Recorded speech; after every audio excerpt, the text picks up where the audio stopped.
अस्सलाम वालेकुम, welcome to science with Rumaisa. Dear students, जो हमने चैप्टर 2 बायोडिवर्सिटी स्टडी किया है, पिछले लेक्चर्स लिए हैं, आज हम उसकी एक्सरसाइज के जो एमसीक्यूज़ हैं उनको सॉल्व करने वाले हैं। फर्स्ट एमसीक्यूज़ है, which of the following taxonomic ranks represent the broadest rank. हमने पढ़ा कि सबसे जो हाईएस्ट हायरार्की में रैंक आ रहा है वो कौन सा है? डोमेन। इसका आंसर क्या है? डोमेन।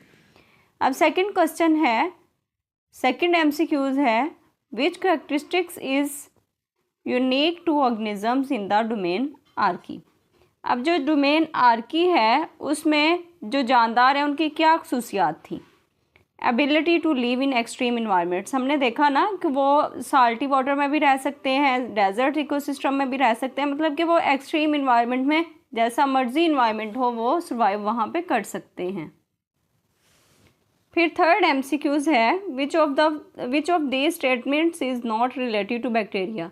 अब बैक्टीरिया के रिलेटेड कौन सी स्टेटमेंट इन चारों में से नहीं है?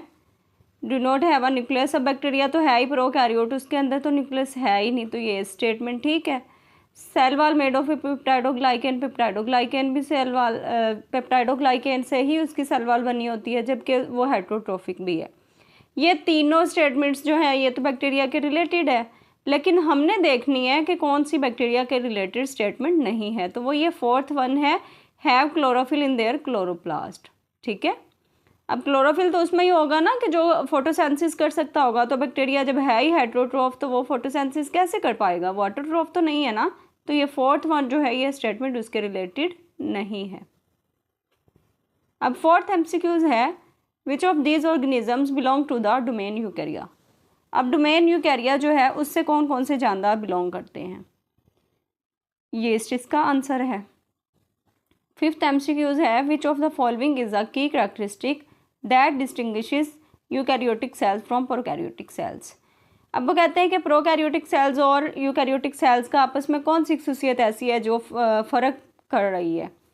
अब हमने पढ़ा कि जो यूकैरियोट्स होते हैं उनमें वाज़े न्यूक्लियस होता, प्रोकैरियोट्स में वाज़े न्यूक्लियस नहीं होता, तो जो प्रेजेंस ऑफ न्यूक्लियस है, न्यूक्लियस की जो मौजूदगी है, यही इनके दरमियान फ़र्क को वाज़े कर रही है। सिक्स्थ एमसीक्यूज़ है, which kingdom includes organisms that are primarily unicellular eukaryotic and often heterotrophic. तो कहते हैं कि कौन सा ऐसा किंगडम है जिसके अंदर जो भी जानदार पाए जाते हैं वो एक सेल से भी बने हुए हैं, यूकैरियोटिक भी हैं और हेट्रोट्रोफिक भी हैं, तो किंगडम फंजाई है इसका आंसर। अब सेवंथ एमसीक्यूज है, why are fungi included in heterotrophic organisms. अब फंजाई को हेट्रोट्रोफिक ऑर्गेनिजम्स क्यों शामिल किया जाता है? क्योंकि वो न्यूट्रिएंट्स को अब्जॉर्ब करते हैं। एट्थ है, why it is impossible to classify viruses within traditional biological kingdoms. वो कहते हैं कि क्यों ये नामुमकिन है कि वायरसेस को क्लासीफाई किया जाए बायोलॉजिकल किंगडम्स में। अब बायोलॉजी में के जितने भी किंगडम्स थे उनमें वायरस को कोई भी स्टेटस नहीं ना दिया गया, तो इसलिए वो कहते हैं कि क्यों इम्पॉसिबल था।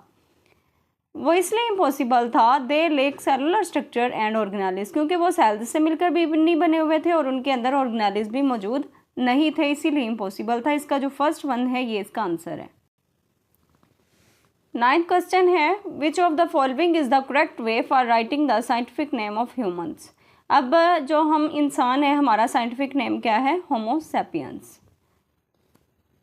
विच information you can get if you know the scientific name of an organism.